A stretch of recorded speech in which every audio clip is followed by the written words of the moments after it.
बिस्मिल्लाह जी। इमरान सागर साहब, भाई दुखी रियाज साहब, तवज्जो।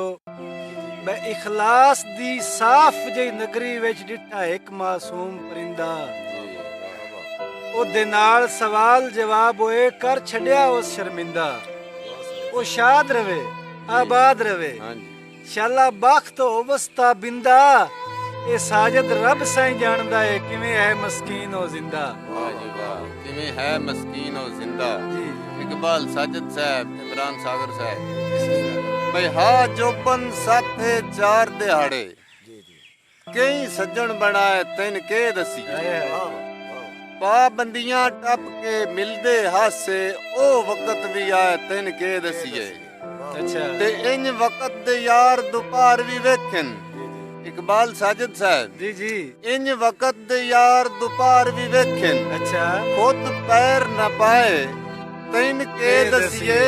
दुखी रियाज नू गुजरिया वेलियां दी पई याद सताए तैन के दसीए।